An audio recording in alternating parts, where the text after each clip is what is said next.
Folk Entertainment back again with another episode review of Raising Canyon. Damn it, Kanan. I always call him Canyon. Kanan.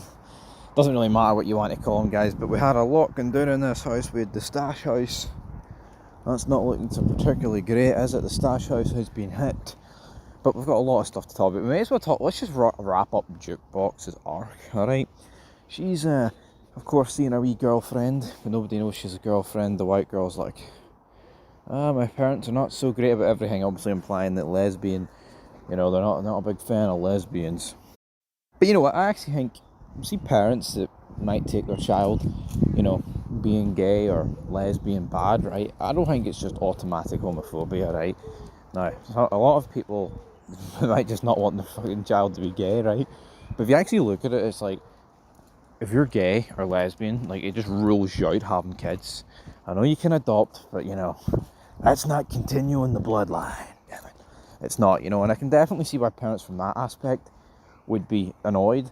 But, they all just seem to get painted with the same brush. But Jukebox here, she steals like another jacket, and the security guard that she saved last episode says like, now we're even. Because of course, Jukebox saved him, but I'm surprised.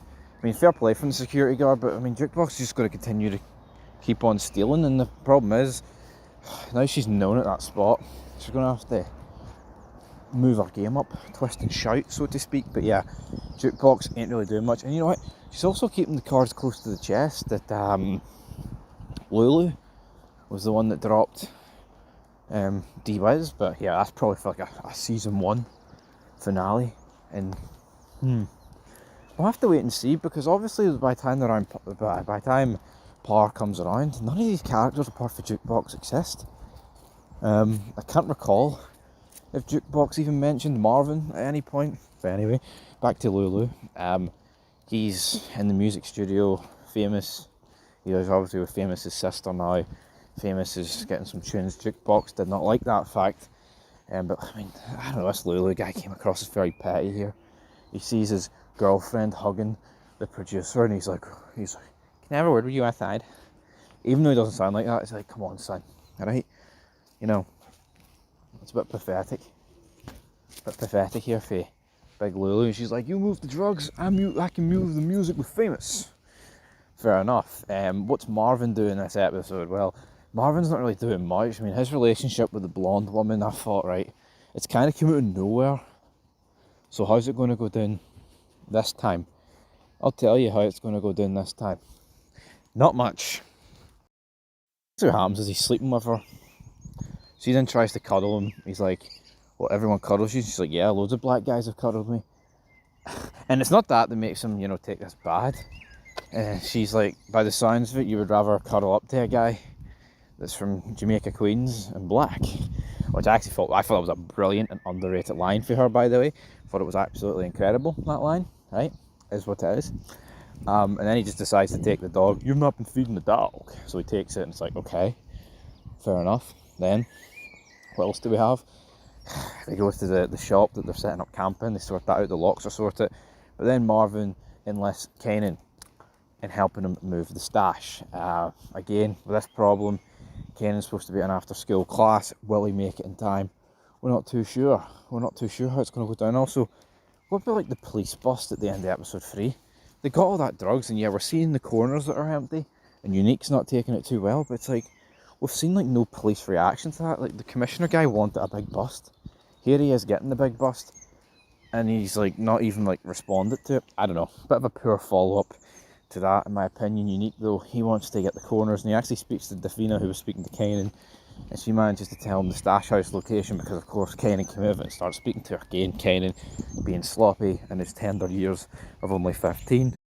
They're scoping that out. Unique and like 2 other of his guys, he basically said, here, I'll kill everybody. And the episode did begin with him killing one of his guys, who'd known, hell, we got our... Kanan's narrating, he's like, yeah, they got their same blowjob, their first blowjobs the same night. Well done, guys, well done, getting your first blowjobs the same night, and here he is dropping them. Anyway, essentially though, you've got Marvin who's doing a bit of, he's like, I need to go to the shop. So he takes the first drop off. He's like, Kanan, you answer the door to nobody. And it's like, I actually cannot believe he's left Kanan here. Kanan with a gun. Kanan has nothing.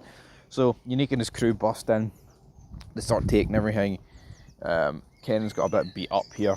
Marvin then sees these guys loading into the truck, and then he just decides to ride his Mercedes clean into the back of the van, destroying his Mercedes. And I'm like, what are you doing? What are you doing, big man? I don't grasp this in the slightest. Like, what in the name of Christ is going on? He could have literally got out his Mercedes. Oh, Jake, what are you doing? Dog's just jumped into the water. He could have just got out his Mercedes, right? And, ran and shot them. But again, plot armor for Unique here. He rams into the back, starts firing into them. They steal like half the money. He then walks in. The guy that's holding Kanan hostage, he's like, "Do you know whose son this is?" He's like, "Yeah, I know whose fucking son this is." Marvin then drops him. Bang, bang, good night. Marvin drops this guy. Kanan's blood goes all over Kanan. It's like, holy shit, how are we going to climb this up? But I mean, again, Marvin, he's just lost half the stash money. Like, how's he going to explain that? You know what I mean? Like, he's going to have to explain it. And again, like, you feel like he got Ken to do it. Why wouldn't he get, like, Lulu or someone to do it? Or you like, I know he tried to get the guy, right, who had the shits with the chicken. But, I mean, come on. It was a bit ridiculous. But then again...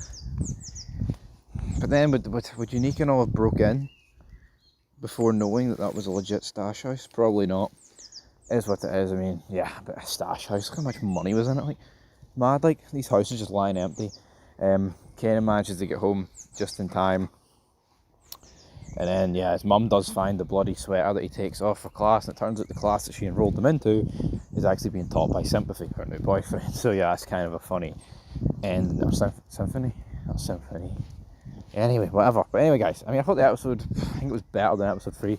Get a 7 out of 10. I liked the whole shootout scene, even if it did lack a bit of logic. But anyway, till next time. Peace.